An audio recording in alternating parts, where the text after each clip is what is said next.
Hello friends, if you want to watch super hit movie The Witch in English, then you must like this video. If you are visiting our channel for the first time, don't forget to subscribe to our channel, friends. In today's video, the movie we're going to talk about is called The Witch.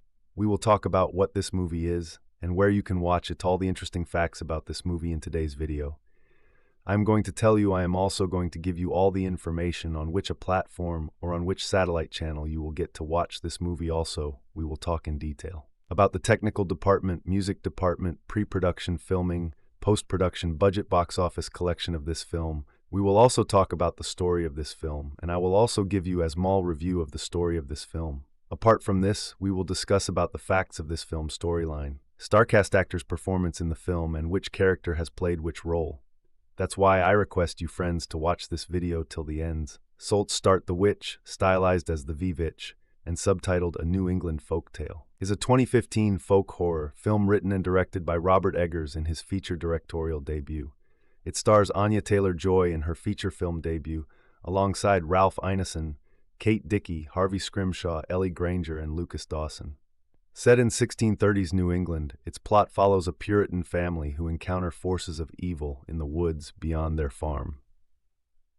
An international co-production of the United States and Canada, the film premiered at the Sundance Film Festival on January 27, 2015, and was widely released by A24 on February 19, 2016. It was a critical and financial success, grossing $40 million against a $4 million budget, and is considered to be one of the best horror films of the 2010s. Plot: in 1630s New England, English settler William and his family, wife Catherine, teenage daughter Thomasin, preteen son Caleb, young fraternal twins Mercy and Jonas, and unborn baby Samuel, are banished from a Puritan settlement over a religious dispute. They build a farm near a large secluded forest, and Catherine bears her fifth child, Samuel. While under Thomasin's care, Samuel abruptly disappears. It is soon revealed that a witch has stolen and killed Samuel to use his body to make a flying ointment. Devastated by the loss, Catherine spends her days crying and praying. William takes Caleb hunting in the woods, where Caleb wonders if the unbaptized Samuel went to heaven. In response, William discloses that he secretly traded Catherine's prized silver cup for hunting supplies. At the farm, the twins play with the family's billy goat, Black Phillip, who the children say talks to them. Catherine blames Thomasin for misplacing her silver cup and holds her responsible for the loss of Samuel. That night, the children overhear their parents arguing about their possible starvation and making plans to send Thomasin away to serve another family. The next morning, Thomasin and Caleb sneak into the forest to check a trap. Their dog Fowler chases a hare, with Caleb in pursuit. The hare frightens their horse, which throws Thomasin to the ground and knocks her unconscious. Caleb becomes lost and discovers Fowler's disemboweled body. Delving further into the thicket, he discovers a hovel from which the witch, disguised as a seductive young woman, emerges and kisses him. Thomasin awakens and finds her way home by following William's voice. As Catherine berates Thomasin for taking Caleb into the woods, William defends Thomasin by reluctantly admitting that he sold the cup. That night, Caleb returns to the farm naked, delirious, and mysteriously ill. Catherine suggests that Caleb has fallen victim to witchcraft and prays for him. The next day, Caleb goes into violent convulsions and vomits a whole apple before passionately proclaiming his love for Christ and dying peacefully. The twins accuse Thomasin of practicing witchcraft, but she in turn accuses the two of them for their supposed conversations with Black Phillip and confronts their father on his intentions to send her away. Angered by his children's behavior, William locks them in the goat house. In the middle of the night, the twins and Thomasin awake to find the witch drinking the blood of a nanny goat. In the house, Catherine has a hallucinatory vision in which Caleb and Samuel have returned. In her dream, she takes Samuel and nurses him, but in reality, a raven is pecking at her breast.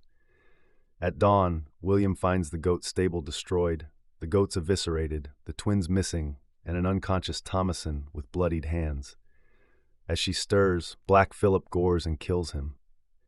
An unhinged Catherine blames Thomasin for everything that has happened and tries to strangle her. Thomasin tearfully kills her mother in self-defense with a billhook. Now alone, Thomasin enters the goat house and urges Black Phillip to speak to her. The goat responds in a human voice and offers her the life she desires. When she accepts, he materializes into a handsome, black-clad man, tells her to remove her clothes and sign her name in a book. Thomasin, accompanied by Black Phillip as a goat, then enters the forest nude, where she finds a coven holding a witch's sabbath around a bonfire. The witches begin to levitate. Thomasin joins them, laughing hysterically as she ascends above the trees. Cast: Anya Taylor-Joy as Thomasin, Ralph Ineson as William, Kate Dickie as Catherine, Harvey Scrimshaw as Caleb, Ellie Granger as Mercy, Lucas Dawson as Jonas, Julian Richings as the Governor, Bathsheba Garnett as the Witch, Sarah Stevens as the Witch, Wahab Chaudhry as Black Phillip, both voice and human form, Charlie as Black Phillip, Goat. Production, development. Eggers, who lived in New Hampshire, was inspired to write the film by his childhood fascination with witches and frequent visits to the Plymouth plantation as a schoolboy. After unsuccessfully pitching films that were too weird, too obscure, Eggers realized that he would have to make a more conventional film. He said at a Q&A, "If I'm going to make a genre film, it has to be personal and it has to be good." Director Alfonso Cuarón read the screenplay in 2013, saying it made him, more than anything, curious. The production team worked extensively with British and American museums, as well as consulting experts on 17th century British agriculture. Eggers wanted the set constructed to be as historically accurate as possible, and therefore brought in a thatcher and a carpenter from Virginia and Massachusetts, respectively, who had the proper experience building in the style of the film's period. Although Eggers wanted to film the picture on location in New England, he chose to film in Canada instead due to favorable tax incentives. This proved to be something of a problem for him, because he could not find the forest environment he was looking for in the country. He eventually began scouting off the map and found a suitable location, Kiosk, Ontario, that was extremely remote. He said that the nearest town made New Hampshire look like a metropolis. The casting took place in England, as Eggers wanted authentic accents to represent a family newly arrived in colonial Plymouth. Filming. To give the film an authentic look, Eggers shot only with natural light and indoors. The only lighting was candles. He also chose to stylize the film's title as The Vivitch, with 2 V's instead of a W in the title sequence and on posters, stating that he found this spelling in a Jacobean-era pamphlet on witchcraft, among other period texts.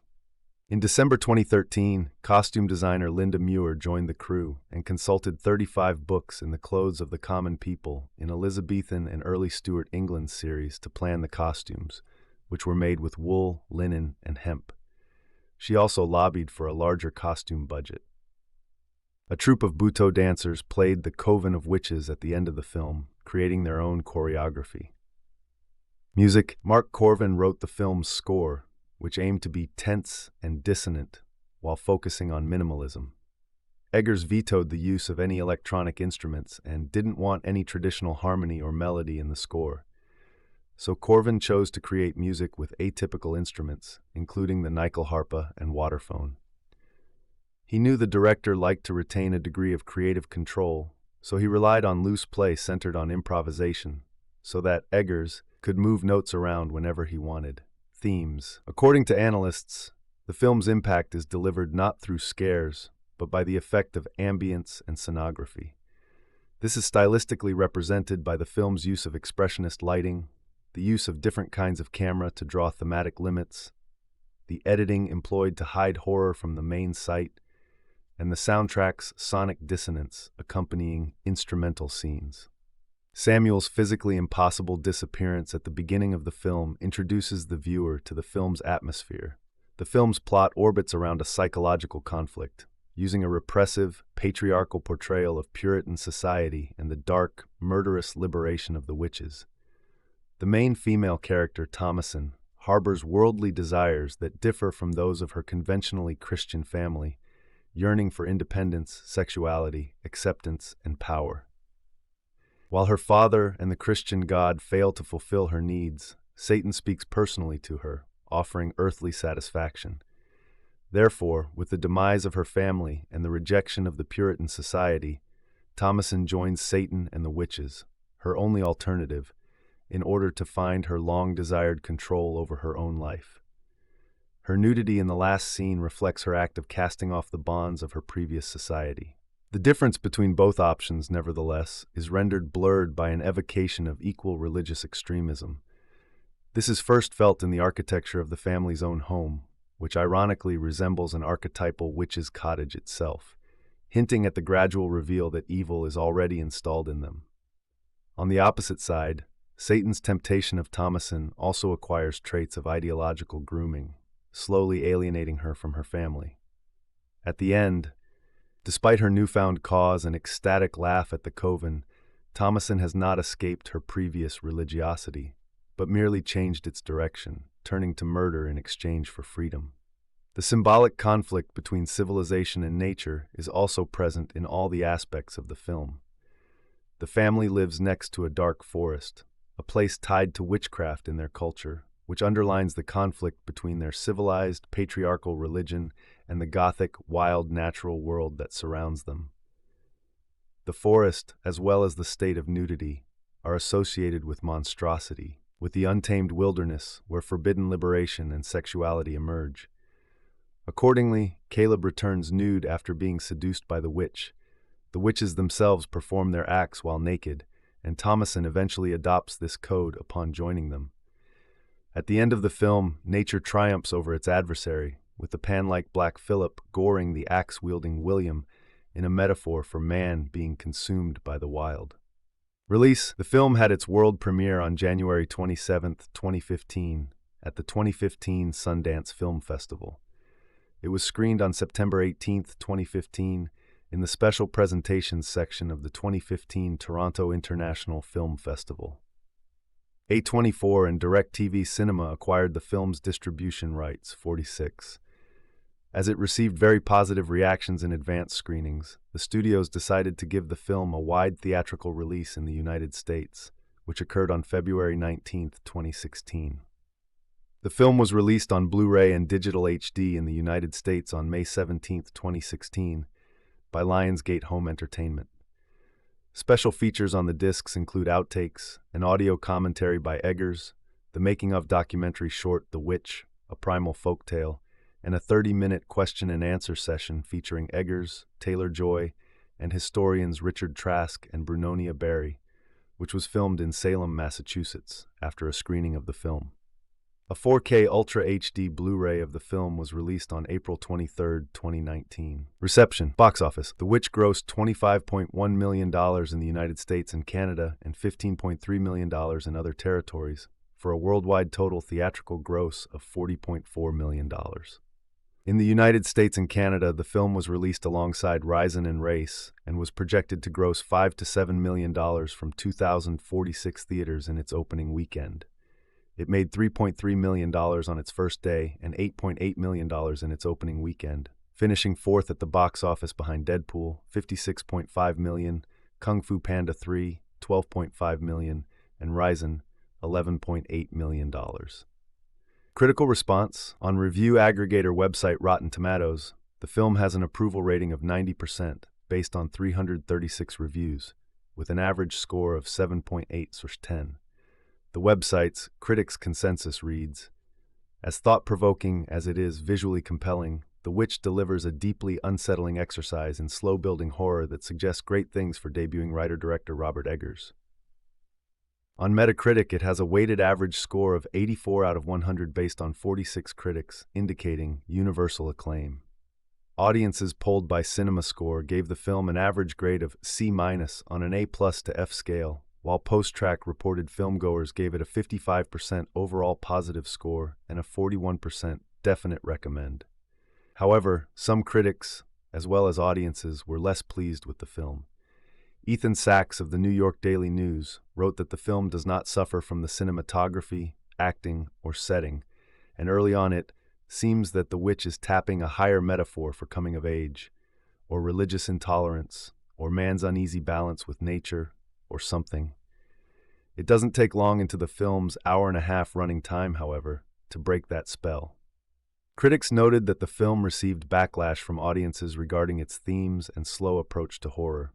Leslie Coffin criticized A24, saying it was a huge mistake to market The Witch as a terrifying horror film. Not because it doesn't fit into the genre of horror, but because of the power of expectations. The less you know about this movie, the better your experience will be. But everyone who saw it opening weekend probably walked in with too much knowledge and hype to really get as much out of it as they could have if the film had the veil of mystery. Hitfix writer Chris Egerton blamed mainstream Hollywood more generally for the unenthusiastic response of some audiences, saying that The Witch got under his skin profoundly, but it did not have the moment-to-moment, audience-pleasing shocks that moviegoers have become accustomed to thanks to movies like Sinister and The Purge and Paranormal Activity and every other Blumhouse and Platinum Dunes title in the canon. Horror authors Stephen King and Brian Keene both reacted positively to the film. King tweeted significant praise for the film, writing, "The Witch scared the hell out of me, and it's a real movie, tense and thought-provoking as well as visceral." On social media, Keene stated, "The Witch is a gorgeous, thoughtful, scary horror film that 90% of the people in the theater with you will be too stupid to understand." Religious Julia Alexander of Polygon wrote that The Witch asks people to try and understand what life would have been like for a family of devout Christians living in solitude, terrified of what may happen if they go against the word of God. In The Atlantic, Alyssa Wilkinson stated that many films featured at the 2015 Sundance Film Festival, The Witch, along with Last Days in the Desert, Don Verdean, and I Am Michael, reveal a resurgence of interest in the religious, and described The Witch as a chilling circa 1600 story of the devil taking over a devout, scripture-quoting family. Eve Tushnet commented in an article in Tack, which was also published in First Things, that The Witch's view of witchcraft is not revisionist, and further said the film is pervaded by the fear of God. There are occasional references to his mercy, but only as something to beg for, not something to trust in.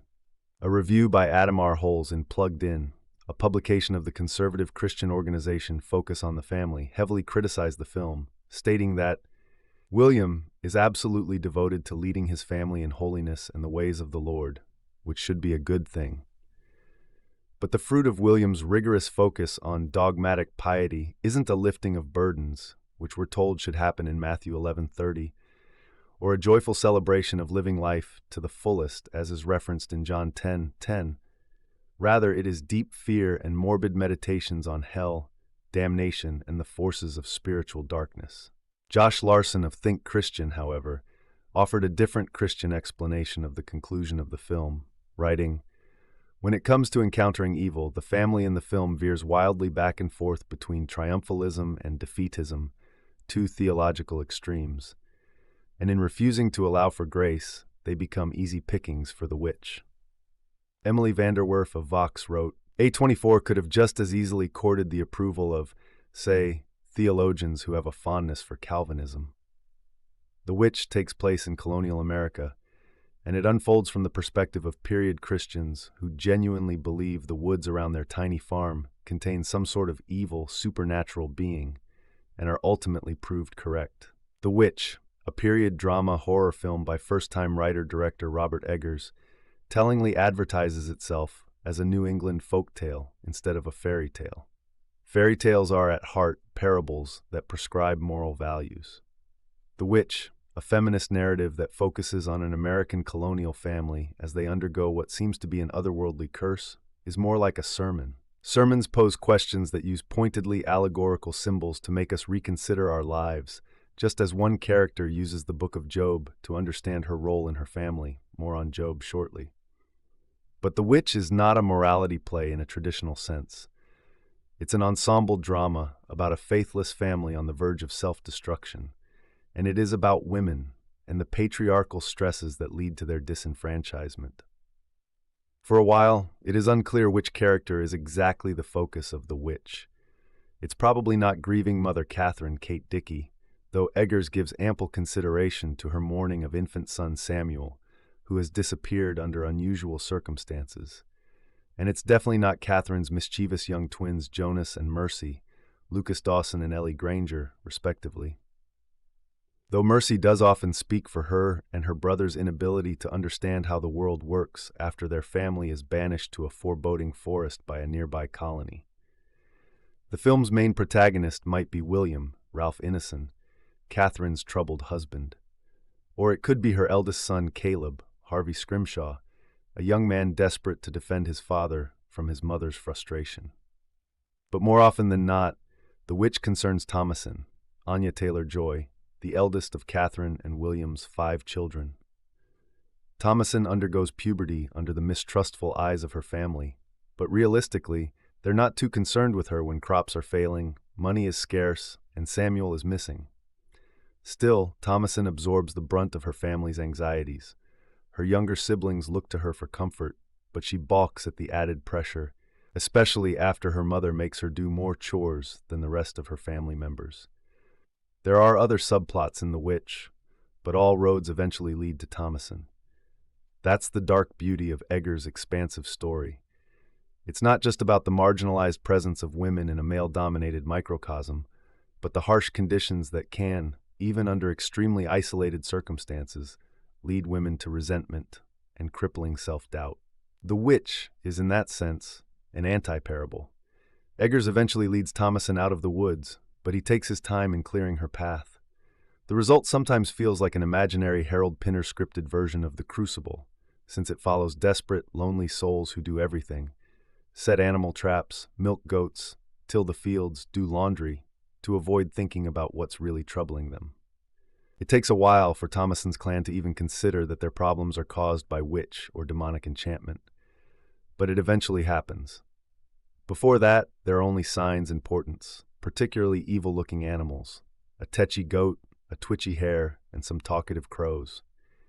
Eventually, Thomasin's family personify their fears of nature, a gnawing uncertainty that is predictably gendered as feminine. And suddenly, the family's day-to-day troubles, almost all of which stem from the fact that their land seems cursed, takes the form of a fairy tale witch. Which brings us back to Job. In the book of Job, God hurts Job in order to test his faith. The reader knows that God exists and has a divine, or perhaps just mysterious reason for trying Job. But until Job's body is plagued by God, he doesn't question that there is a reason for his torment. The same is basically true of William and his family. Until events lead his family to start clawing at each other's throats, he goes about his business as best he can. As a result, when you watch The Witch, you often don't seem to know what the film is about. But the film's title is a big clue. This is a fantasy about empowerment, albeit through unorthodox methods. I've talked a lot about what The Witch is about without mentioning how well it's about it. That's partly because the film is so consistently engrossing that I surrendered to it early on. Eggers' hyper-mannered camera work draws you in by evoking Johannes Vermeer's portraits and the landscape paintings of Andrew Wyeth. There's also an overt reference to one of Francisco Goya's more famous paintings, but I can't tell you which one for fear of ruining a surprise. The complex sound design and controlled editing also help establish a mood that is, paradoxically, both inviting and somber. The Witch draws you in so well that you won't realize its creators have been broadcasting exactly where they're taking you. What went we out into this wilderness to find? Subtitled A New England Folk Tale, writer-director Robert Eggers' Sundance Prize-winning feature debut is an atmospheric chiller rooted in the fertile soil of religious zealotry, social isolation, and original sin. On the surface, it is the story of a puritanical 17th-century English family enduring an American nightmare, tormented by a wicked witch who steals their children and their souls. But beneath that surface lurks something more disturbing. A tale of God-fearing folk whose terrified belief in the twisted fantasies of folklore hides their own darker secrets. We open with the beleaguered family leaving their New World community to live alone on the very edges of civilization. As they depart, singing I Will Confess, cinematographer Jaron Blaschka's archaic framing, the taller, narrower 1.66:1 ratio, captures these lonely souls receding inexorably into alien lands. The film could equally well be entitled A Field Not in England. While the poster for The Witch may conjure up memories of William Friedkin's The Guardian, this owes nothing to that film's hokey horrors. Eggers has cited Kubrick's The Shining as influential, alongside Benjamin Christensen's silent classic Hexen, Witchcraft Through the Ages, and Ingmar Bergman's Cries and Whispers. Others have compared The Witch to Jennifer Kent's The Babadook and Thomas Alfredson's Let the Right One In. Although I found myself thinking more of Hans Christian Schmid's Requiem as a thematic companion piece. Apparently, a long-planned Nosferatu remake is in the pipeline for Eggers, which we eagerly await. For the moment, in an age of cattle-prod scares, The Witch plants its pitchfork proudly in the more unsettling landscape of evocative, intelligent modern horror. I recently stumbled upon The Witch, a supernatural horror film that was originally released in 2015. The film follows a farmer's family in 17th century New England after their banishment from a Puritan settlement.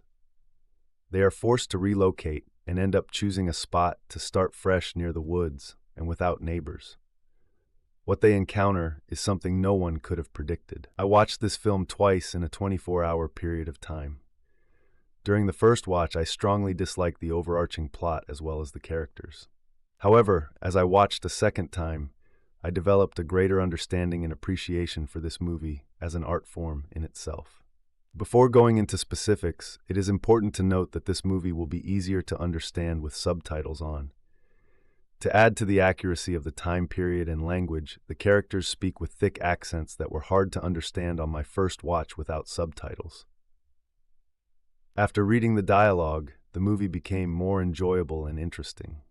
The language and accents are not the only key to maintaining the accuracy in the film. Cinematographer Jarin Blaschke contributed heavily to the lighting in the film, which was either natural or by fire throughout.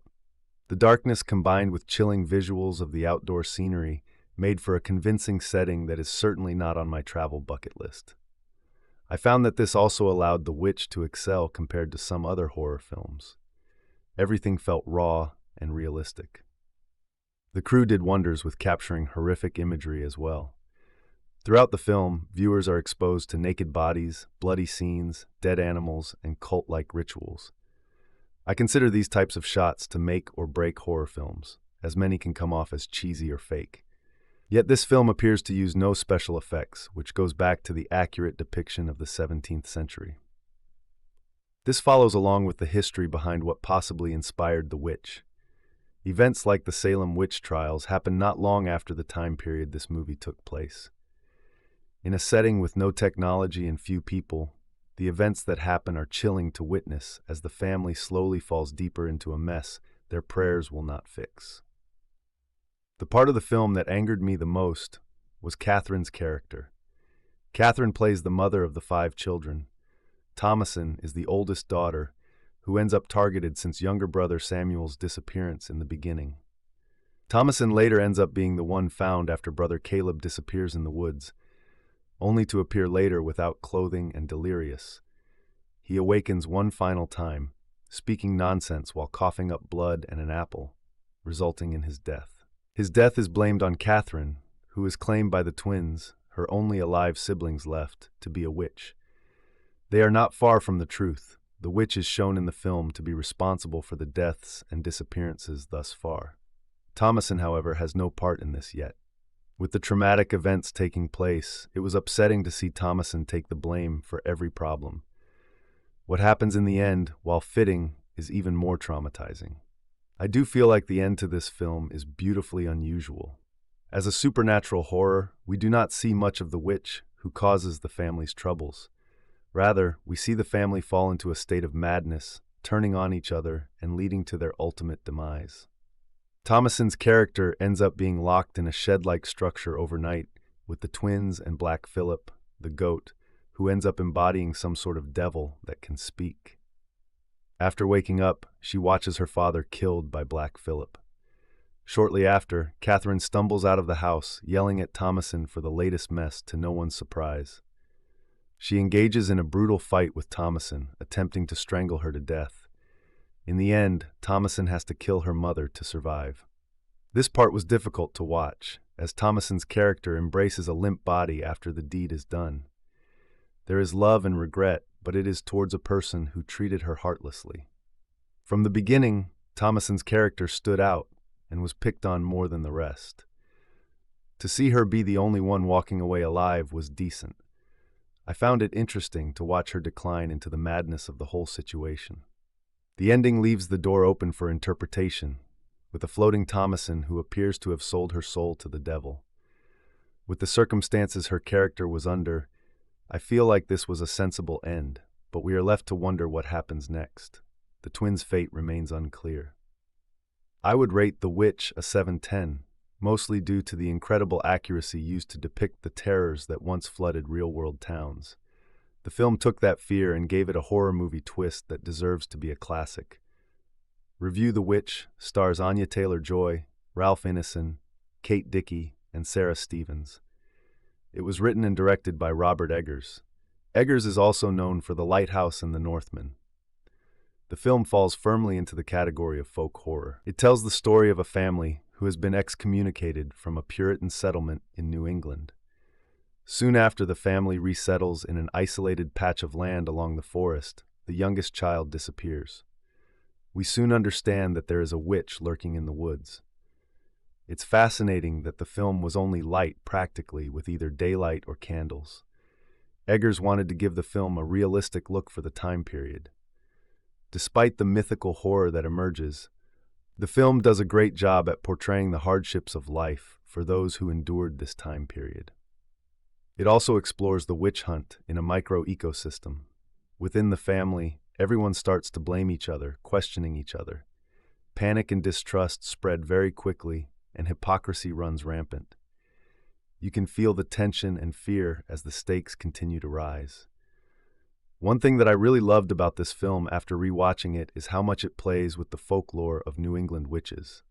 Elements like flying ointment, for example, the substance the witch uses the newborn baby to make, are ripe with history. Not to mention the incredibly satisfying and powerful ending, which I won't completely spoil here, but I will say that I love it. The film puts Christianity, patriarchy, and so much more on trial. A father and his son, a boy of 12 or so, go into a wood. They are out hunting, armed with a gun. As they walk, they engage in one of those ordinary man-to-man chats that arise on a country stroll. "Canst thou tell me what thy corrupt nature is?" the father asks. "My corrupt nature is empty of grace, bent unto sin, only unto sin, and that continually," the lad replies. Clearly he has learned the words by rote, yet they don't sound tired or hollow in his mouth. He means them. His next task is to help with the traps that have been laid in the undergrowth. We watch his small hands slowly easing wide the iron jaws. These scenes are from The Witch, a film written and directed by Robert Eggers.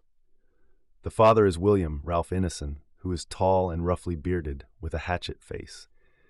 Indeed, there is something axe-like in his demeanor, and he seems most elemental, most true to his own hard-hewn being, when stripped to the waist and savagely splitting logs.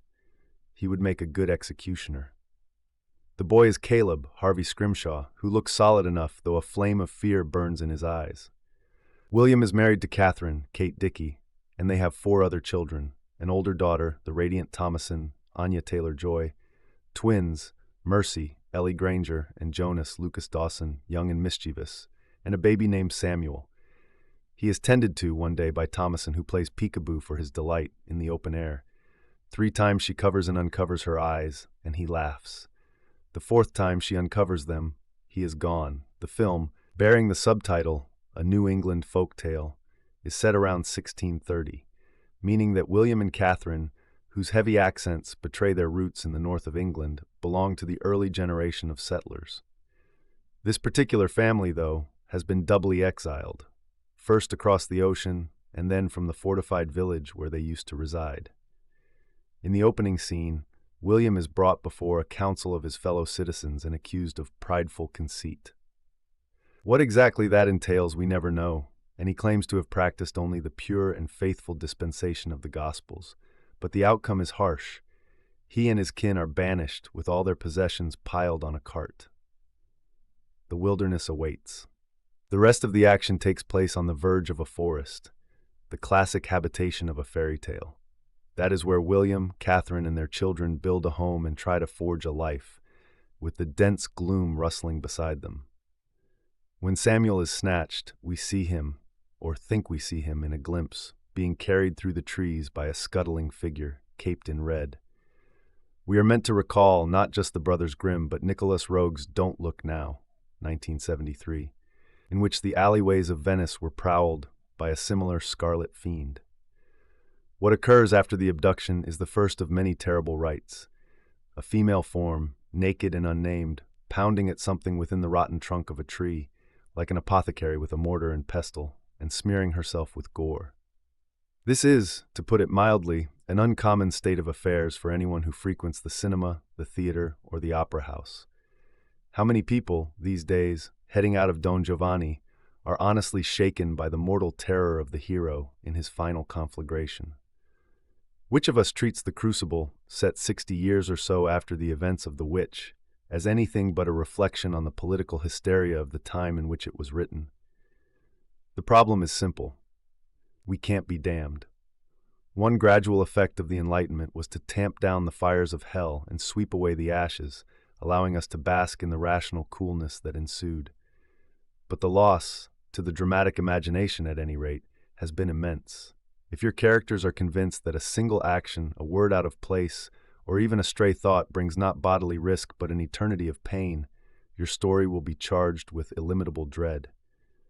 No thriller, however tense, can promise half as much. That is what Eggers is striving for in The Witch. It's the first feature that he has directed. Hitherto, he has worked as a production and costume designer, and the legacy shows in the weave of the homespun clothes. The twins are swaddled like dolls, thus acquiring an extra layer of creepiness, and the colors of the outfits, matching the umbers and grays of the landscape, turn any glint of red into an explosion. But period dress is nothing unless shrouded in period emotions, in the qualms and the ragged jitters of the age. That is why we see Caleb, on the brink of puberty, casting sly glances at the swell of his sister's bosom. Incestuous guilt is enough to persuade the poor sap that he is, in the deepest sense, bewitched. Indeed, each person thinks that he or she is responsible for the loss of Samuel and for the dire events that follow. The entire film is crafted as a kind of spiritual whodunit. Catherine is afraid that her baby, as yet unbaptized, will be among the lost, denied entrance to heaven, while William, his authority flaking and peeling away with every scene, admits out loud to being a thief. And what did he steal? A silver wine cup. Time and again, Eggers adds hints of the biblical to thicken the air of piety that these people breathe. One of them, in the wake of a spell, vomits up a whole apple, shiny and intact. When they pray, they are planted squarely in the frame and viewed either from behind, kneeling on the ground with their hands conjoined and upraised, or head-on at table, as in the Last Supper, with William saying grace. Thomason alone confesses to the Almighty, "I have in secret played upon thy Sabbath," compelling us to wonder what her games consist of and whether they count as play. Taylor-Joy is remarkable in the role, her wide-eyed innocence entwined with a thread of cunning, proof either of her quick wits, scarcely unusual in a clever and curious girl, or of some fell purpose. One night in Black Phillip's stall, we hear a low whisper of temptation in her ear. "Wouldst thou like to live deliciously?" it asks. "To see the world?" There is surely no chance that she, or we for that matter, even now could refuse that proposition, and so The Witch hastens to its harrowing climax, about which, I predict, you will want to rage deliciously. It borrows from Goya, an artist in his element with demons, and I cannot decide if the sequence unbalances the ambitions of the witch or brings them to full and flamboyant bloom.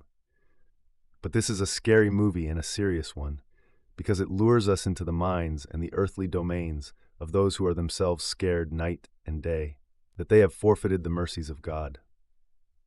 The episode of Deconstructing covering The Witch was written, edited, and narrated by Keir Gomes, produced by Tyler Nichols and John Fallon, and executive produced by Burge Garabedian. Behavior. This movie can be analyzed in any number of ways, but today we're going to break it down using our 4 key categories. First, we'll talk about the film's origin and how it got from an idea to production. Then we'll get into the movie's legacy, which should be interesting seeing as this movie really set the A24 fire ablaze for the coming years. After that, we'll lighten up with some trivia where I will give you some fun facts about the film. And we'll end it all by talking about the film's X factor, where I search for the one thing that takes this from an acceptable paranormal haunt to a classic horror film in its own right. So if you're ready, then say your prayers, and don't forget to like and subscribe, and let's hit play on The Witch. Now, in order for me to really break down why this movie works, I need to first talk about its writer and director, Robert Eggers. Eggers was born in New York, but mostly raised in New Hampshire, which he's gone on record saying is a huge inspiration for his work in writing The Witch. Eggers was born to a single mother who later married a college professor. Eggers has stated that The Witch is a personal story to him, and if you ask me, it shows. The filmmaker attended the American Musical and Dramatic Academy in New York City, where he found his home, now being a New York City resident. All of this seems important to the movie, in my opinion. Eggers states he had a fear of witches growing up and wanted to center his story around that fear. And Thomason feeling like an outsider in her family also seems to be a theme that Eggers intentionally emphasizes in the writing. Not to mention, the movie's conclusion could simply be an allegory for Eggers embracing the arts and his new life among like-minded artists and feeling a sense of emancipation from the life of academia he was raised in by his parents. In any case, the movie's original treatments that Eggers pursued making were all declined multiple times for being too weird and too obscure. Which you can imagine must have been true, considering that the less weird and obscure version we got was still quite weird and obscure. Eggers stated about making the film, "If I'm going to make a genre film, it has to be personal and it has to be good." When he finally was able to secure funding for the movie, Eggers worked exhaustively with his production crew, as well as local museums, to make sure that the Puritan era of 1600s New England was displayed as accurately as possible. Everything from the wardrobe, the set design, the cutlery, and even the patterns found on some of textiles were recreations of historically accurate pieces and designs. Even the characters, unique accents were carefully crafted to match a newly settled colonial family. Eggers even shot the film in as primitive a way as possible by only using natural sunlight and candlelight to light the scenes, as well as a soundtrack that evokes musical instruments of the times. The movie was given a budget of only $4 million, which is very small, but easily manageable for such an intimate story. Anya Taylor-Joy recalled working on the film and stated, quote, "Everything from the costumes to the actual set, it was all so real. Things like the costume and the way we're speaking, it just so of the time. And so it transported us, and I feel like if it transports the actors and we really believe and we're into this playing pretend, that hopefully it takes the audience with it." The movie was released in theaters in February of 2016, and the rest, as they say, is history. The Witch was originally released at Sundance Film Festival in January of 2015, but upon being screened for audiences at the festival, A24 and DirecTV purchased the film's distribution rights and scheduled its theatrical release for a year later. At the time, A24 was specializing in the distribution of low-budget films, and their catalog prior to this movie was very limited. They'd worked with projects like Spring Breakers and Room being among their most notable at the time. However, securing the rights to the U.S. distribution of The Witch not only led to a fruitful relationship with Eggers on his previous films, but also launched the now iconic status of A24 and their knack for producing hit indie fare like Ty West's X and Pearl, as well as Ari Aster's Hereditary and Midsommar. The real legacy of this movie is the amount of opportunity it created for other filmmakers with unique ideas and visions for their film, and that goes well beyond the horror genre. A24 has produced comedy films like Funny Pages and romantic dramas like Past Lives, and all these movies may owe a small piece of their success to Eggers' featured debut.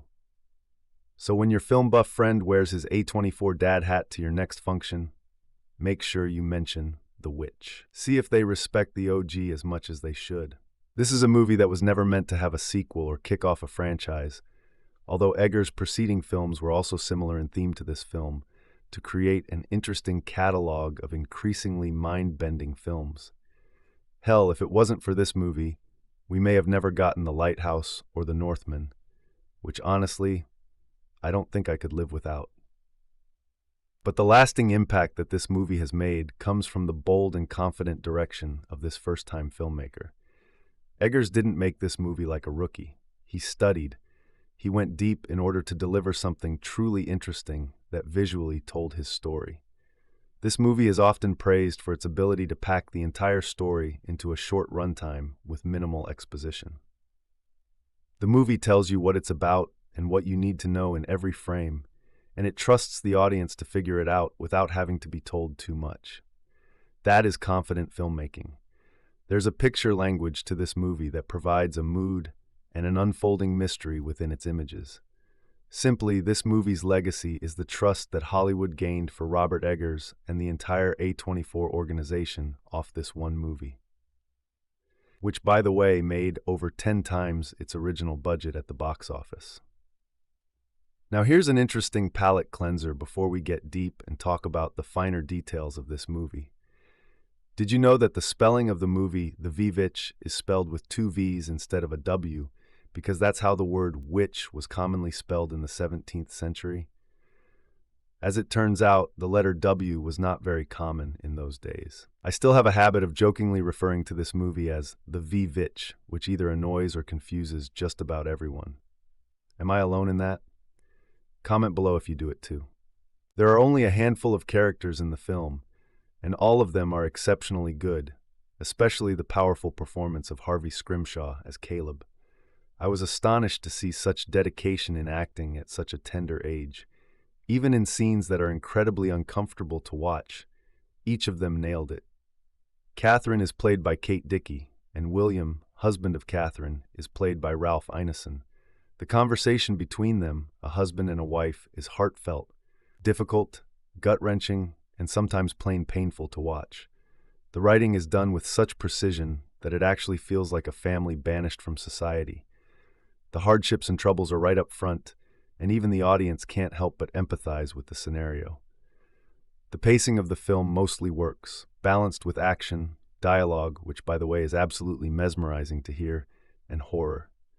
Anya Taylor-Joy flawlessly portrays a mistress in distress, tangled with her problematic family who accuses her of being a witch.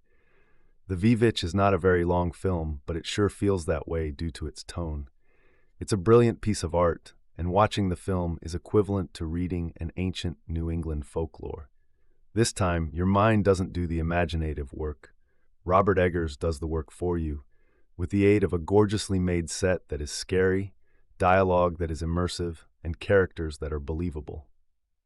A24 is a studio famous for films that are different or perhaps unconventional, but there is one thing for certain, like most of their films, The Vivitch lingers with you way after the credits roll.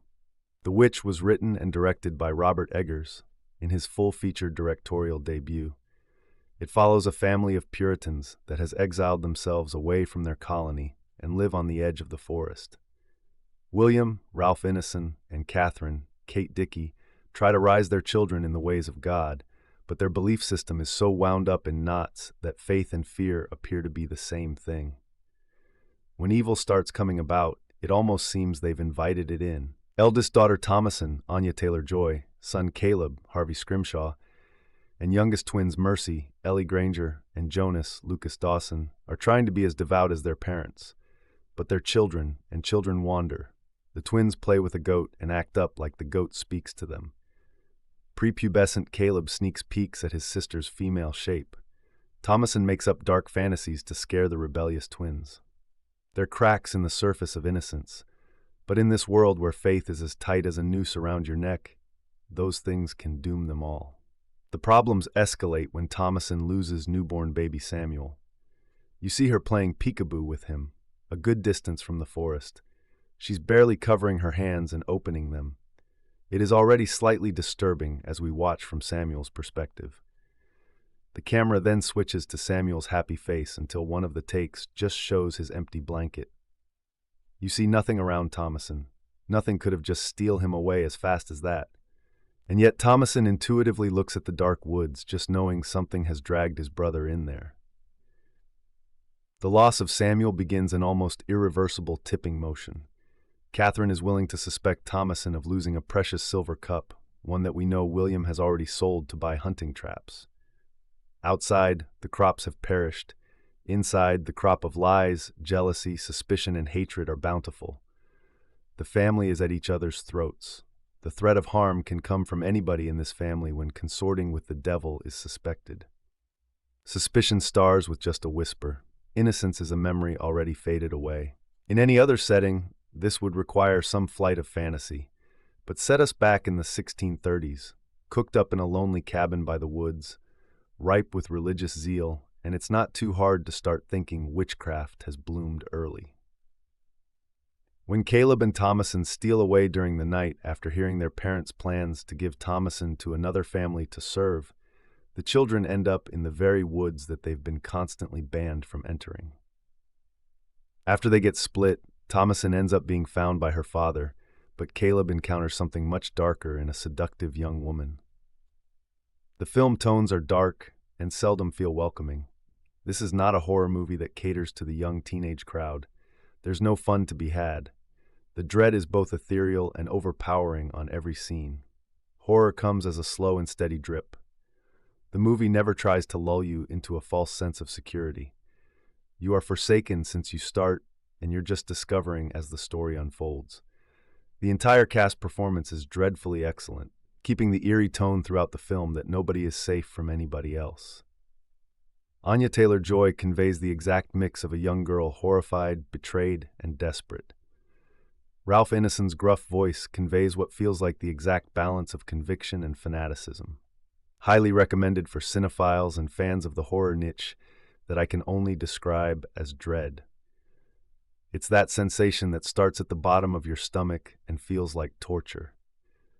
You can sit through this film, no problem, but only when you get up and feel the movie still creeping up inside you is when it has done its work. It's one of those films that requires your undivided attention, so for fans of gore or jump scare, it won't really do the trick. Mainstream audiences that need a beat or a fright to stay focused will find it almost impossible to watch. It is not for everyone, and if you pick it up for a casual viewing, you might find you have cheated yourself out of the experience. In such cases, I would recommend watching it a few years later. After watching a few horror films that didn't live up to my expectations, I knew there was a really great one out there that I would award a perfect score to, where the narrative really fit the story, and the atmosphere created with set design, music, acting, and cinematography all told a really satisfying tale. I thought I'd try to find said film, and after a lot of thought, I realized that the film is The Witch, directed by Robert Eggers, The Northman, The Lighthouse. When William Ralph Ineson, a member of a Puritan Plymouth colony circa 1630s in New England, is ostracized from his community over religious differences, he brings his wife Catherine, Kate Dickie, and his 4 children, including Thomason, Anya Taylor-Joy, his eldest and daughter, to eke out a living on a farm they build on land encroached upon by a deep, dark forest. Catherine has a baby whom they name Samuel, and one day, under Thomason's care, Samuel goes missing. Meanwhile, in the aftermath of Samuel's disappearance, unusual events transpire for the family trying vainly to make their living on the farm. So much is left up to the audience's imagination, and The Witch wastes no time in horrifying. Director Robert Eggers has a lot of ground to cover with his story, and he does so efficiently with his cinematography. Notably with a scene in the first few minutes of the movie with no dialogue, and only an old woman's hand, a fidgeting naked baby, and a knife. Creeping, inevitable camera work allows the film's pace to march, and yet every shot is used in as minimalistic a way as possible, ironic given its Puritan players. The dialogue is a pure wonder to behold, but it is a very clear barrier to accessible storytelling here. Eggers clearly made the move to have his actors lovingly recreate 1630s New England with Middle English to give The Witch, a period horror, a feeling of authenticity. I don't consider that a mark against the movie, however. It is a period movie, and if it's not palatable for the audience, Netflix comes with subtitles.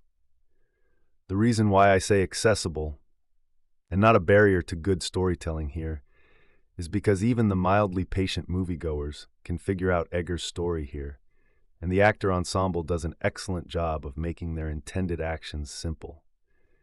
The score is a dissonant fever pitch of violins and vocals, making our hair stand on end right out of the gate, and furthermore, always reminding us what kind of movie we're watching.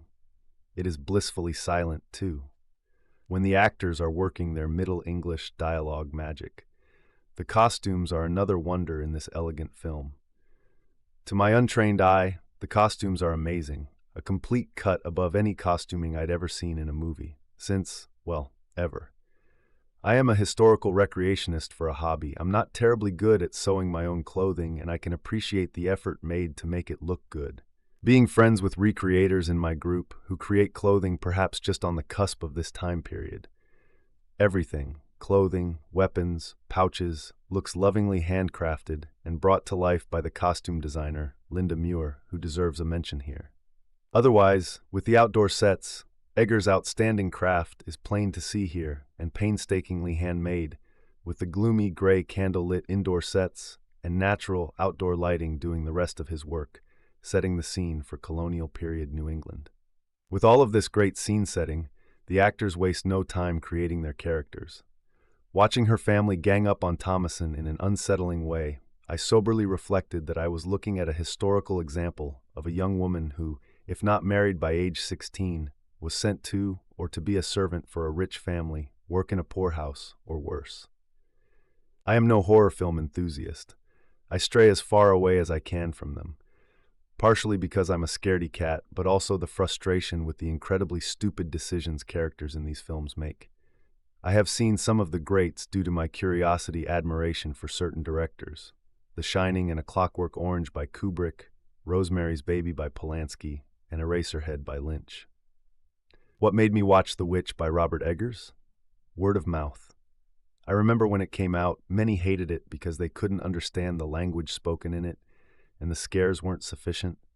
But then I would hear my mostly male friends who did enjoy it and said they were scared to death of it. According to IMDb, horror writer Stephen King was also terrified of the film. Having enjoyed Eggers' current release, The Lighthouse, so much that I wrote about it, I decided to check this one out. The film chronicles a family who leaves their colony after a dispute in 1630s New England. They move into the wilderness where they have a farm with animals and dwindling crops. The family consists of the father, mother, teenage daughter, tween-age son, 2 fraternal twins, and a newly born baby boy. When the baby is stolen or snatched away while the teenage daughter Thomason, Anya Taylor-Joy, is watching it, Thomason must endure accusations of being a witch and resentment by family members. When mysterious things begin happening to the other children, accusations again go to Thomason, when in actuality, it's in the title, there is a witch haunting the family. This film is an interesting study and criticism on the religious dogma these pilgrims followed and how it inevitably lets them down, not in their belief, but in the fear that it causes from the confusion of Scripture. There is a particular scene where the mother, Kate Dickie, and father, Ralph Ineson, want to help one of their children, but are doubtful that it may not be their kin, but perhaps the devil speaking, citing evidence through passages in the Bible. It also puts a spotlight on the women of that time period in the film and how, without a say, had to follow their husbands to a new world full of wilderness and suffering. In one scene, the mother admits to wanting to go back to England and for her old way of life. But the real spotlight is Thomason. The film explores not only her maturity becoming something dangerous, but also how she is treated for being a burgeoning woman. The brother ogles her bosom, her fraternal twins accuse her of being a witch, and her mother accuses her of using her womanly wiles to initiate incest with her younger brother. When she happens to be at the wrong place at the wrong time, her father, the only person who believes her, begins to doubt her and accuse her of witchcraft. In the transition time when a girl becomes a woman, she realizes the reactions she can cause in the opposite sex, the jealousy and cruelty of the same sex in some instances, and becoming a victim of other people's scorn. This is what happens to Thomason. She is being accused of not being pious, but an independent, free-thinking, possibly sexual woman. In the present, that would be called empowering. Back in the 1630s, that was called being a witch. I'll stop there and have you be the judge of my hypothesis. As for the horror elements, although there were some uncomfortable moments, I didn't feel truly scared. I would describe the uncomfortable moment, but I don't want to spoil it. I guess women can deal with more horrid situations than men, who were most vocal about their terror in this film. As for the language spoken, I could perfectly understand what they were saying. If you have never studied Shakespeare, I would suggest to turn the captions on. Striving to help out as best he can is the second eldest child, Caleb, Harvey Scrimshaw, a God-fearing lad who's not too afraid to venture into the nearby woods in search of food and animal pelts. But if there's a thematic constant here, it's that even the most good-hearted children are susceptible to impure thoughts and worldly temptations.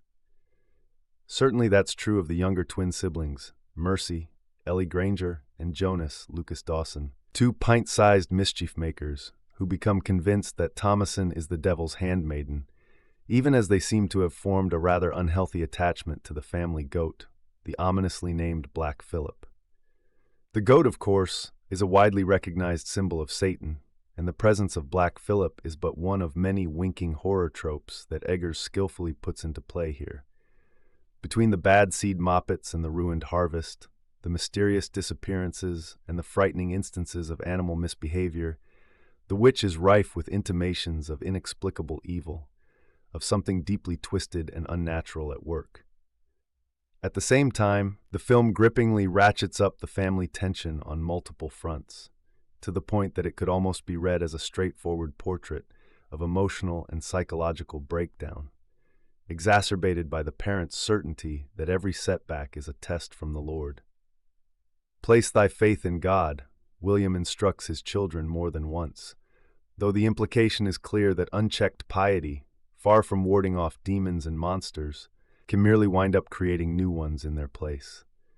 The result plays like a sort of cross between The Crucible and The Shining, which Eggers has cited as a key inspiration, with a smattering of The Exorcist for good measure.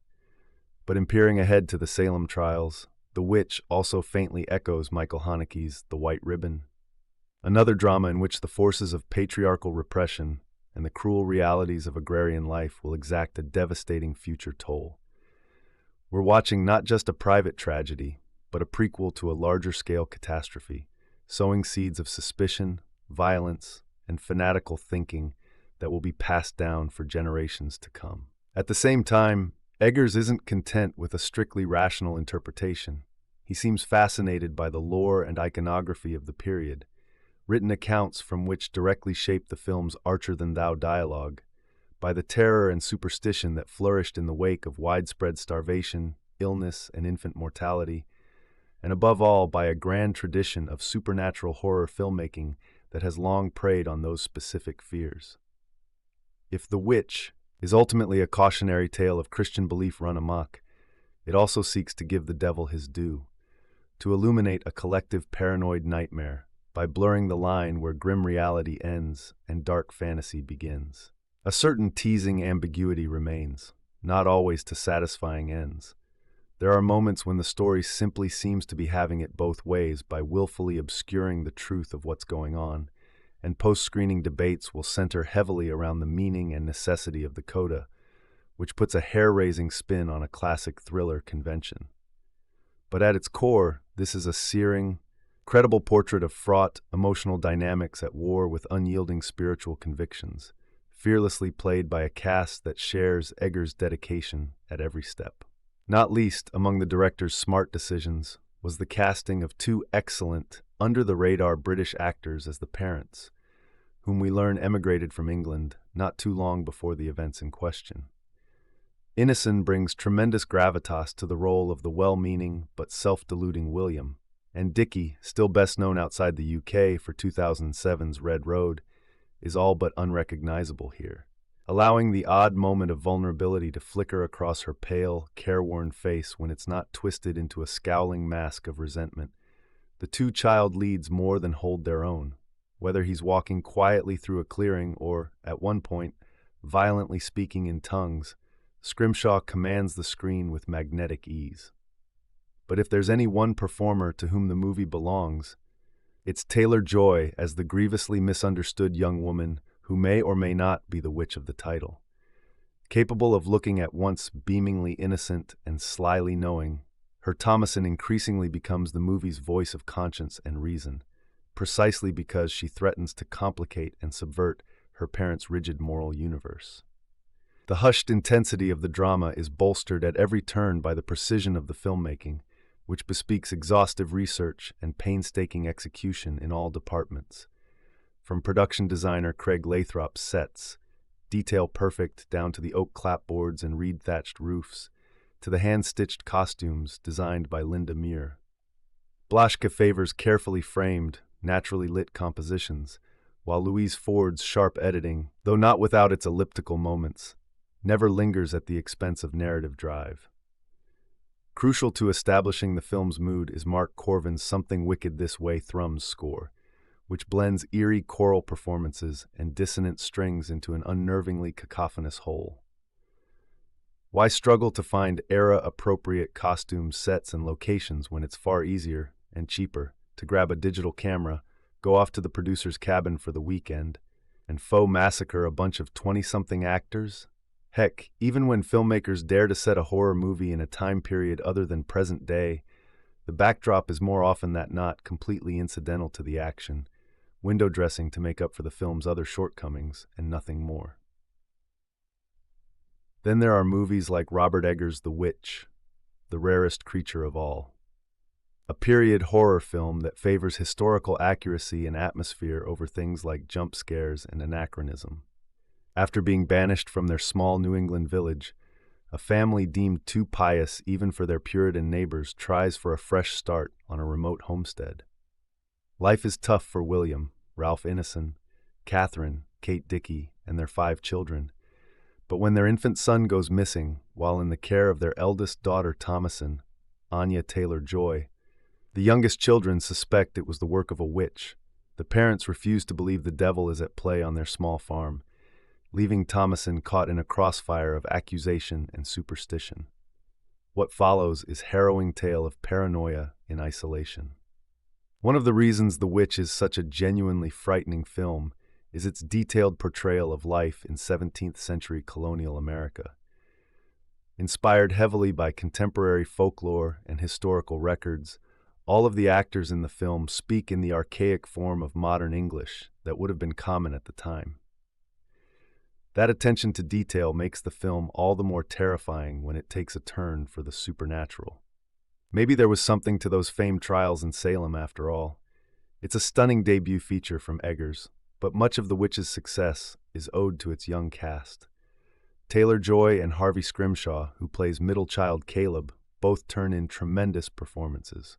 Wonderfully realized, creepy as hell, and subtle to the last, The Witch is one of the must-see films of the year. You'll never look at a goat the same way again. New England wilderness, after their newborn. Baby disappears. Strange happenings start occurring around their homestead, and the family begins to spiral into paranoia and madness, as is all too common with critically acclaimed low-budget independent horror films. The Witch was tragically overlooked by most of the general public, and the few casual filmgoers that did see it gave it lukewarm reviews. And I openly admit that this is not a movie for everyone. It is practically the dictionary definition of a slow-burn horror movie, and those expecting a ceaseless onslaught of jump scares and crimson showers of Viso will be sorely disappointed.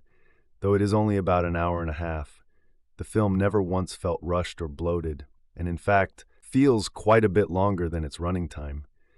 You can feel the family tearing itself apart minute by minute, and the sense of despair and dread that pervades the movie is crushing. The tone of the Y is further enhanced by the simple yet highly effective camera work. Admittedly, you won't find too many surprises. The camera generally remains stationary, and there is little in here that will truly wow you.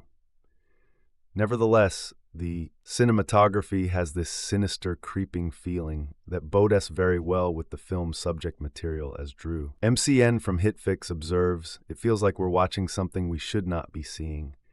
The color palette or lack. It seems as though the life has been sapped from the landscape, highlighting the tormented family's hopeless, situation, the acting and characters are where this movie truly shines. All of the actors, even the youngest children, do a superb job. Everyone speaks in a flowery, times-accurate King James Y lilt, which works wonders in regards to immersion. Though, if someone were to watch The Witch without knowing this beforehand, it would probably make the movie hard to follow. As a matter of fact, this was far and away the biggest complaint I heard about the movie. Still, for those of us who are dead set on historical accuracy, you will be greatly satisfied.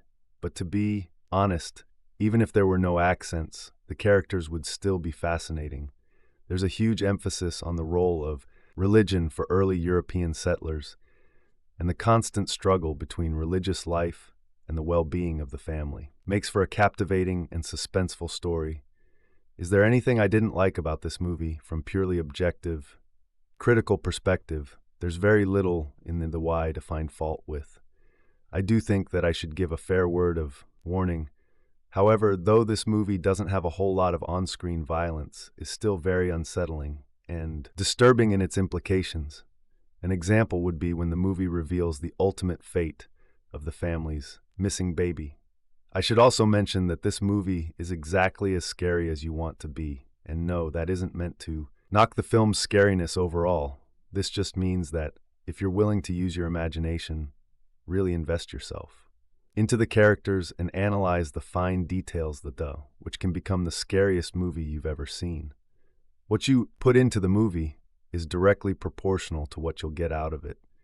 If you allow it to, it will worm its way into your mind, gnawing at your subconscious, and certainly make you think twice about going into the forest alone. And as a horror fan, that is about the highest amount praise I can give. Other information about this film: The Witch, a period drama / horror film by first-time writer-director Robert Edgars, tellingly advertises itself as a New England folk tale instead of a fairy tale. Fairy tales are at heart parables that prescribe moral values. The Witch, a feminist narrative that focuses on an American colonial family as they undergo what seems to be an otherworldly curse, is more like a sermons pose. Questions that use pointedly allegorical symbols to make us reconsider our lives, just as one character uses the book of Job to understand her role in her family. More on Job shortly. But The Witch is not a morality play in a traditional sense. It's an ensemble drama about a faithless family on the verge of self-destruction, and it is about women and the patriarchal stresses that lead to their disenfranchisement for a while. It is unclear which character is exactly the focus of The Witch. It's probably not grieving mother Catherine Kate Dickie, though Edgars gives ample consideration to her mourning of infant son Samuel, who has disappeared under unusual circumstances. And it's definitely not Catherine's mischievous young twins, Jonas and Mercy Lucas Dawson and Ellie Granger respectively, though Mercy does often speak for her and her brother's inability to understand how the world works after their family is banished to a foreboding forest by a nearby colony. The film's main protagonist might be William Ralph and Essen Catherine's troubled husband, or it could be her eldest son Caleb Harvey. Scrimshaw, a young man desperate to defend his father from his mother's frustration, but more often than not, The Witch concerns Thomasin, Anna Taylor. Joy, the eldest of Catherine and William's 5 children. Thomasin undergo puberty under the mistrustful eyes of her family, but realistically they're not too concerned with her when crops are failing, money is scarce, and Samuel is missing still. Thomasin absorbs the brunt of her family's anxieties. Her younger siblings look to her for comfort, but she balks at the added pressure, especially after her mother makes her do more chores than the rest of her family members. There are other subplots in The Witch, but all roads eventually lead to Thomasin. That's the dark beauty of Edgars' expansive story. It's not just about the marginalized presence of women in a male-dominated microcosm, but the harsh conditions that can, even under extremely isolated circumstances, lead women to resentment and crippling self-doubt. The Witch is in that sense an anti-parable. Edgars eventually leads Thomasin out of the woods, but he takes his time in clearing her path. The result sometimes feels like an imaginary herald, Pinescript version of The Crucible, since it follows those desperate, lonely souls who do everything set animal traps, milk goats, till the fields do laundry, to avoid thinking about what's really troubling them. It takes a while for Thomason's clan to even consider that their problems are caused by wit or demonic enchantment. But it eventually happens before that there are only signs and portents, particularly evil-looking animals, a teety goat, a twitchy hare, and some talkative crows. Eventually, Thomason's family personify their fears of nature, awing uncertainty that is predictably gendered as feminine, and suddenly the family's day-to-day troubles, almost all of which stem from the fact that their land seems cursed, takes the form of a fairy tale wish, which brings us back to Job in the book. Of Job, God hurts Job in order to test his faith. The reader knows that God exists and has a divine or perhaps just mysterious reason for trying Job, but until Job's body is plagued by God, he doesn't question that there is a reason for his torment. The same is basically true of William and his family, until events lead his family to start clawing at each other's throats. He goes about his business as best he can. As a result, when you watch The Witch, you often don't seem to know what the film is about, but the film's title is a big clue. This is a fantasy about empowerment, albeit through unorthodox methods. I've talked a lot about what's The Witch is about without mentioning how well it's about it. That's partly because the film is so consistently engrossing that I surrendered to it early on. Edgar's hyper-mannered camera work draws you in by evoking Johannes FM's portraits and the landscape paintings of Andrew Wyeth. There's also an overt reference to one of Francisco Goya's more famous paintings, but I can't tell you which one, for fear of ruining a surprise. The complex sound design and controlled editing also help establish a mood that is paradoxically both inviting and somber. The Witch draws you in so well that you won't realize its creators have been broadcasting exactly where they're taking you. Every family has a black sheep, the one person who, for better or worse, feels different from everyone else. Maybe you like movies that your siblings and parents don't enjoy, or maybe you're more into the arts, where the rest of your family are into sports or academics, or maybe you're a blood-marked Helen who's destined to wind up streaking through the forest with a coven of flying witches, and that's just not your family's idea of a good time. We'll definitely talk more about that last one, but the point I'm making is that each of us has at some point in our lives felt like an unwelcome outsider who wants to simultaneously fit in and stand out. Such is the case for Thomason, the oldest of 5 kids in 1600s New England, where her and her family have just been banished from their community for holding different beliefs than their neighbors. Today's movie is a haunting, slow-burn tale of arrangement and exile, which, much like the film's antagonist, takes on many forms throughout the story. In today's episode, we're going to break down the success and important impact of 2015's The Witch. Watch it here, while also diving deep into what this movie can tell us about finding our place in a world that otherwise doesn't accept us. It's a dark story to be sure, but I believe it's also a very personal story to the filmmaker behind it, which makes for an interesting sense of relief and liberation by the time the credits roll. For those looking for an excess of gore and flashy kills, you may soon find yourself wandering beyond the slice and dice of slasher cinema, and instead being taken on a more cerebral and psychological journey through the mind of Robert Eggers in his first directorial outing, The Witch, I'm Keir, with Joe Blow Horror. And you're watching Deconstructing 2015's The Witch is a slow-burn paranormal horror film directed by Robert Eggers and starring Anna Taylor-Joy and the always exceptional Ralph Ineson. And of course, this movie was the one that really shot a 24 from another independent art house studio to the highbrow production company that is now responsible for some of the genre's most acclaimed fare. The movie follows Thomas and Joy as the teenage daughter of William and Catherine, a recently exiled family who was forced to build their own farm away from their community after a religious dispute. When the family starts their new life, Thomason and her siblings begin experiencing what they believe to be encounters with a witch who resides in the woods along the way. We're in for some disturbing material, as Thomason's family begin to suspect her of being a witch herself based on her rebellious and free-spirited behavior. This movie can be analyzed in any number of ways, but today we're going to break it down using our 4 key categories. First, we'll talk about the film's origin and how it got from an idea to production. Then we'll get into the movie's legacy, which should be interesting, seeing as this movie really set the A24 fire ablaze for the coming years.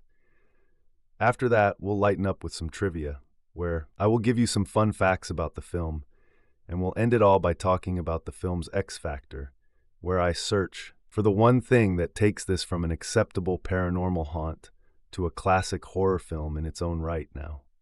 In order for me to really break down why this movie works, I need to first talk about its writer and director, Robert Eggers.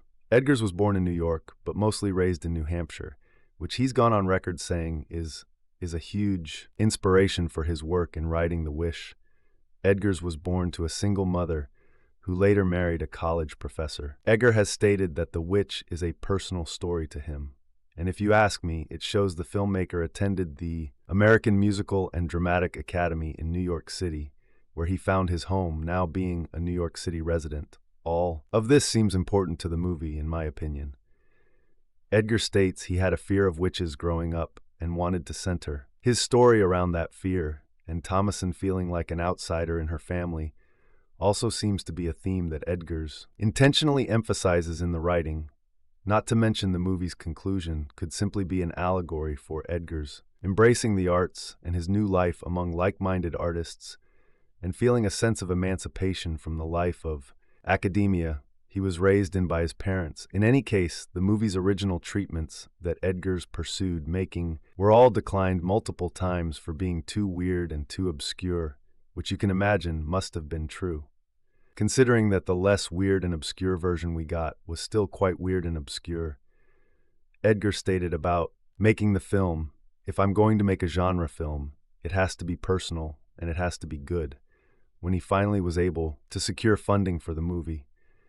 Eggers worked exhaustively with his production crew as well as local museums to make sure that the Puritan era of 1600s New England was displayed as accurately as possible. Everything from the wardrobe, the set design, the cutlery, and even the patterns found on some of textiles were recreations of historically accurate pieces and designs. Even the characters' unique accents were carefully crafted to match a newly settled colonial family. Eggers even shot the film in as primitive a way as possible by only using natural sunlight and candlelight to light the scenes, as well as a soundtrack that evokes musical instruments of the times. The movie was given a budget of only $4 million, which is very small but easily manageable for such an intimate story. Anya Taylor-Joy recalled working on the film and stated, quote, "Everything from the costumes to the actual set. It was all so real, things like the costume and the way we're speaking it, just so of the time. And so it transported us. And I feel like if it transports the actors and we really believe and we're into this playing, pretend that hopefully it takes the audience with it." The Witch was originally released at Sundance Film Festival in January of 2015, but upon being screened for audiences at the festival, A24 and DirecTV purchased the film's distribution rights and scheduled its theatrical release for a year later. At the time, A24 was specializing in the distribution of low-budget films, and their catalog prior to this movie was very limited. They'd worked with projects like Spring Breakers, and Room being among their most notable at the time. However, securing the rights to the U.S. distribution of The Witch not only led to a fruitful relationship with Eggers on his previous films, but also launched the now iconic status of A24 and their knack for producing hit indie fare like T. West's X and Pearl, as well as Ari Aster's Hereditary and Midsummer. The real legacy of this movie is the amount of opportunity it created for other filmmakers with unique ideas and visions for their film, and that goes well beyond the horror genre. A24 has produced comedy films like Funny Pages and romantic dramas like Past Lives, and all these movies may owe a small piece of their success to Eggers' feature debut. So when your film buff friend wears his A24 dad hat to your next function, make sure you mention The Wish. See if they respect the OG as much as they should. This is a movie that was never meant to have a sequel or kickoff. A franchise, although Eggers' preceding films were also similar in theme to this film, to create an interesting catalog of increasingly mind-bending films. Hell, if it wasn't for this movie, we may have never gotten The Lighthouse or The Northman, which honestly, I don't think I could live without. But the lasting impact that this movie has made comes from the bold and confident direction of this first-time filmmaker, Edgars. Didn't make this movie like a rookie. He studied, he went deep in order to deliver something truly interesting that visually told his story. This movie is often praised for its ability to pack the entire story into a short runtime. With minimal exposition, the movie tells you what it's about and what you need to know in every frame, and it trusts the audience to figure it out without having to be told too much. That is confident filmmaking. There's a picture language to this movie that provides a mood and an unfolding mystery within its images. Simply, this movie's legacy is the trust that Hollywood gained for Robert Edgars and the entire A24 organization off this one movie, which, by the way, made over 10 times its original budget at the box office. Now, here's an interesting palate cleanser before we get deep and talk about the finer details of this movie. Did you know that the spelling of the movie, the Vitch, is spelled with 2 V's instead of a W, because that's how the word which was commonly spelled in the 17th century. As it turns out, the letter W was not very common in those days. Still have a habit of jokingly referring to this movie as the Vitch, which either annoys or confuses just about everyone. Am I alone in that comment below if you do it too? Which animal appears multiple times in the movie and was considered in the 17th century a sign that a witch is nearby?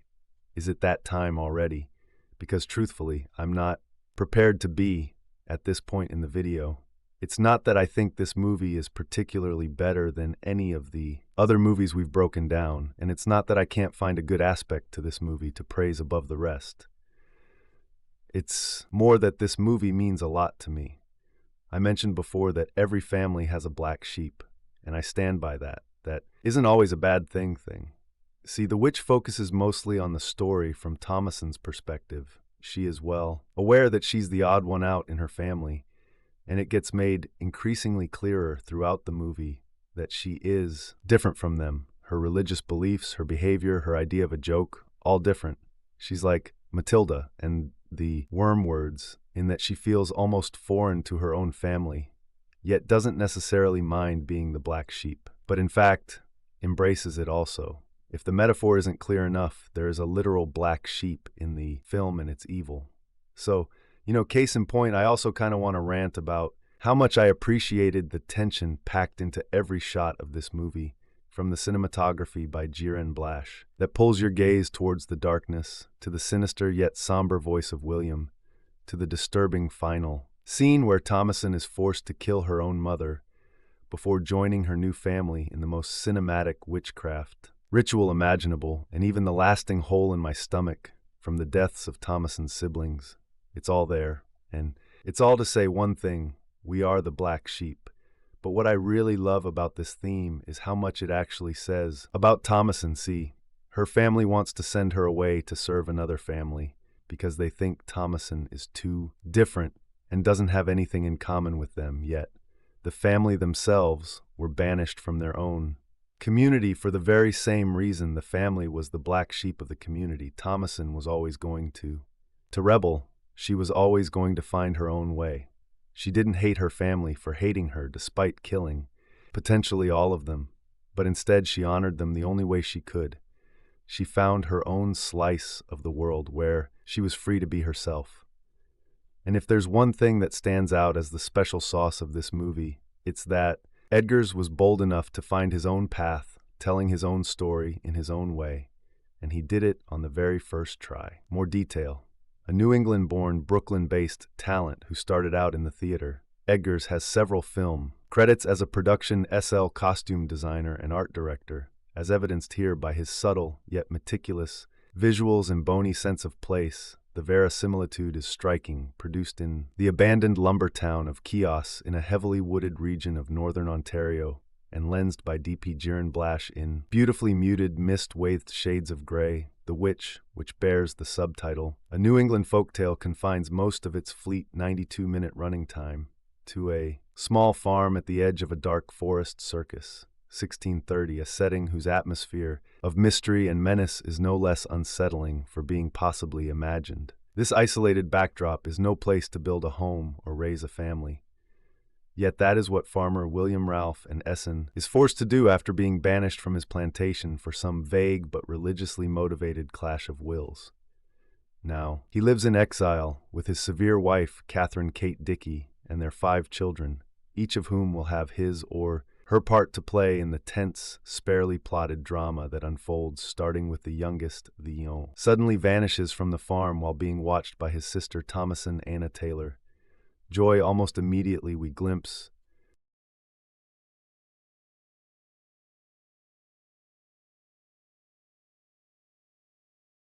satanic is actually taking place, or whether these are merely the nightmarish visions of William and Catherine who fear that their unbaptized son is not just lost but damned as the firstborn child and the one ostensibly to blame for Samuel's disappearance. The suggestively named Thomason quickly becomes the family scapegoat as well as a convenient symbol of female iniquity. When the inconsolable Catherine isn't bearing herself in weepy, wailing prayers for Samuel's soul, she's bitterly lashing out at Thomason for her perceived negligence, despite the girl's protest that she has done no wrong. William, though no less intense in his Christian devotion, is somewhat more forgiving, not least because he's acutely aware of his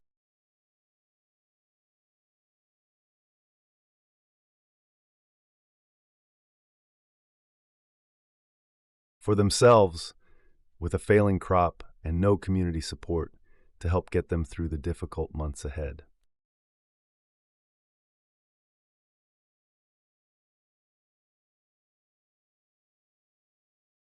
Too afraid to venture into the nearby woods in search of food and animal pelts. But if there's a thematic constant here, it's that even the most good-hearted children are susceptible to impure thoughts and worldly temptations. Certainly that's true of the younger twin siblings, Mercy Ellie Granger and Jonas Lucas Dawson, 2 pint-sized mischief makers who become convinced that Thomason is the devil's handmaiden, even as they seem to have formed a rather unhealthy attachment to the family goat. The ominously named Black Filly. The goat, of course, is a widely recognized symbol of Satan, and the presence of Black Filly is but one of many winking horror tropes that Edgar skillfully puts into play here. Between the Bad Seed Muppets and the ruined harvest, the mysterious disappearances.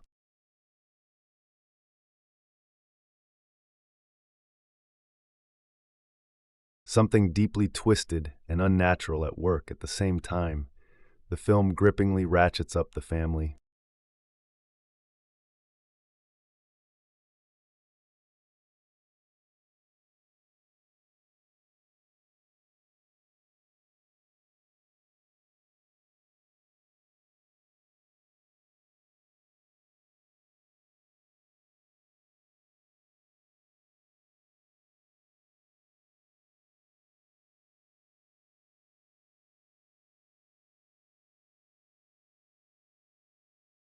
Like a sort of cross between The Crucible and The Shining, which Edgars has cited as a key inspiration, with a